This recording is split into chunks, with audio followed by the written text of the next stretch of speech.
Jerusalem, an emboldened Israeli right wing is moving quickly in the new year to make it far more difficult to create a Palestinian state, signaling its intention to doom hopes for a two-state solution to the conflict. The actions have come on multiple fronts, as Prime Minister Benjamin Netanyahu's party for the first time has urged the annexation of Jewish settlements in the West Bank, and the nation's top legal officers pressed to extend Israeli law into occupied territory. In addition, the Israeli parliament, after a late-night debate, voted early Tuesday to enact stiff new obstacles to any potential land for peace deal involving Jerusalem, while abandoning at the last minute a measure that would have eased the way to rid the city of several overwhelmingly Palestinian neighborhoods. Coming on the heels of President Trump's recognition of Jerusalem as Israel's capital in defiance of decades-old United States policy and international consensus. The moves showed that the Israeli right senses a new opening to pursue its goal of a single state from the Jordan River to the Mediterranean. "We are telling the world that it doesn't matter what the nations of the world say," Public Security Minister Gilad Erdan told more than 1,000 members of Likud Central Committee on Sunday. "The time has come to express our biblical right to the land."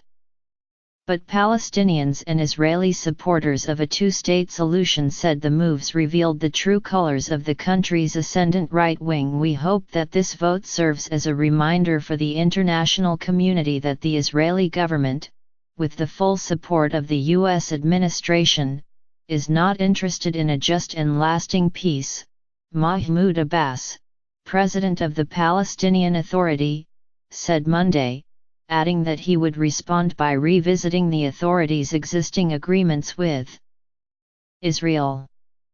Rather, its main goal is the consolidation of an apartheid regime in all of historic Palestine. Daniel Seidman, director of Terrestrial Jerusalem, which focuses on the Holy City's fate in a potential two-state solution, said that what was winked and nodded about before is now being acknowledged publicly. "We have no intent of sharing this land with anybody else except as a barely tolerated minority." Mr. Netanyahu has publicly said that he supports a two-state solution even as his government has expanded settlements on the occupied West Bank. But Mr. Trump's support has tilted the scales, leading members of Mr. Netanyahu's government to conclude that Israel can take a stronger position without fear of forceful foreign intercession. "The map of external pressures has changed dramatically," said Menachem Klein, a political scientist at Bar-Ilan University. "Instead of Obama, we have Trump. The European Union is divided, Brexit occupies the British agenda, Germany has coalition problems. There's no consensus in Europe, no single policy putting pressure on Israel. So this is a very easy arena in which we can go ahead." At the same time, corruption investigations into Mr. Netanyahu and his advisors have weakened him politically and led to speculation that he could be indicted. That has spurred ambitious members of his party, and of his governing coalition, to behave as though 2018 were an election year, staking out positions intended to appeal to their base. The next parliamentary elections are not due until November 2019, but they could come sooner if the government were to fall. "I don't discount that people are saying, maybe we can get away with more now because nobody in the international community seems to care," said Shalom Lipner, an analyst at the Brookings Institution who was an aide to several prime ministers. But the more impactful motivating factor seems to be politics. "There's a certain amount of blood in the water right now, and everybody's smelling it." Arguably the most provocative, though least substantive, of the flurry of Israeli actions was a non-binding but unanimous vote on Sunday by the Central Committee of Mr. Netanyahu's party, Likud, to support the free construction and application of Israeli law and sovereignty in all liberated areas of settlement in the West Bank. If such a measure became law, it would effectively annex Israeli settlements on land that the Palestinians demand for a future state and leave them with an archipelago of disconnected territory. The West Bank is now under military jurisdiction, though settlers are subject to civilian law, as Israeli citizens. Mr. Netanyahu, who at the height of his political powers could have been expected to quash the vote, was not present for it. But most of the Likud ministers in his government endorsed the proposal, which was roughly equivalent to the adoption of a plank in a party platform. Party leaders acknowledged that Mr. Trump's hardline support of Israel had created an urgency to seize the moment. Even as Likud met near Ben Gurion Airport, Israel's Attorney General, Avichai Mendelblit, published a new formal instruction to all government offices on Sunday, as part of an agreement with the Justice Ministry, that any new legislation explicitly state how it should be applied on the West Bank, or else the responsible government agency must say why it should not apply. Their Justice Minister Eilat Shaked played down the instruction, telling Kin Radio that it would speed the application of Israeli law to areas where settlers live, which now sometimes takes years, she said, because it must first be adopted by the military commander, who lays down the laws of the occupation. What we did is an attempt to decrease the gap between Judea and Samaria and Israel, Ms. Sheikh said. But opponents of the occupation said the little-noticed bureaucratic move had great significance. The Knesset cannot pass laws that are valid in Japan, said Haggit Ofran, an advocate at Peace Now, a leftist group that opposes settlements, referring to the Israeli parliament. You can only legislate in places that you have jurisdiction. And if they claim jurisdiction over occupied territories, it means they're annexed.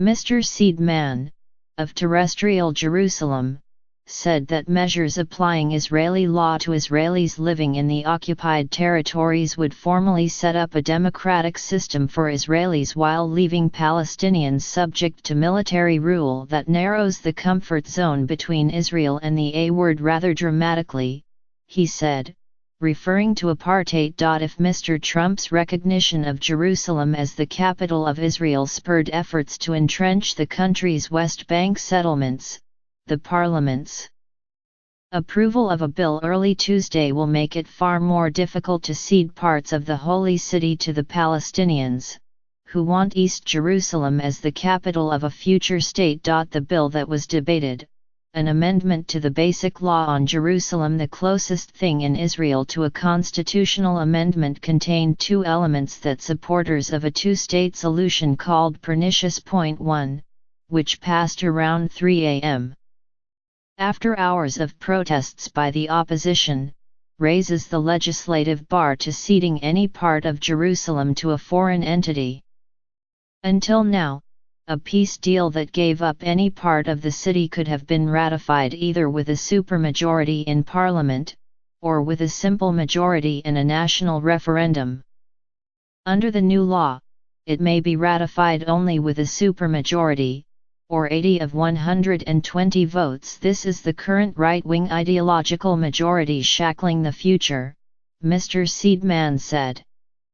The law itself, however, could be reversed by a simple majority vote in Parliament. The other effect, and the more significant one in the short term, would have cleared away potential legal obstacles to redrawing the municipal boundaries of Jerusalem. Some of Mr. Netanyahu's allies have sought this power to remove Palestinian neighborhoods from the city, enhancing the Jewish majority in municipal elections. Proponents had in mind several fast-growing Palestinian neighborhoods, like Kfar Kab and the Shuafat refugee camp, that are within the city limits but outside the security barrier that Israel built to prevent terrorist attacks. largely denied city services because of concerns about the safety of municipal workers. Those areas have become boomtowns of unregulated construction by Palestinians seeking affordable housing. Those neighborhoods now include perhaps as many as 100,000 Palestinians who can vote in city elections.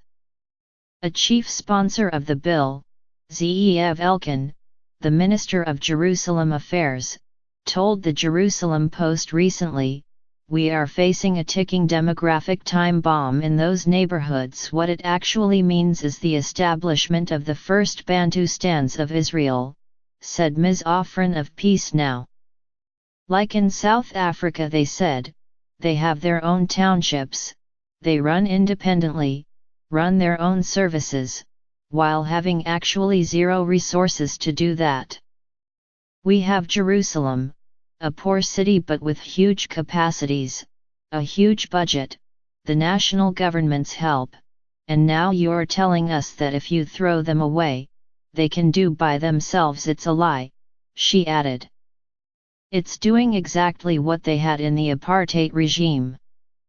In a surprising twist, however, the leader of the right-wing Jewish Home Party, Naftali Bennett, insisted that the municipal boundaries language be dropped from the bill, saying that making changes to the city's borders was at odds with the idea of Jerusalem as Israel's undivided capital. People tried in the past to partition Jerusalem, Mr. Bennett said. It is not within the authority of any Jew, of any Jewish body, or the entire Jewish people, to give up any part of the land. Aviv Tatarsky, a researcher for IRAMM, a Jerusalem advocacy group that lobbied against the bill, welcomed Mr. Bennett's change of heart after waking up to learn of it. "We will send him flowers and say thank you," Mr. Tatarsky said.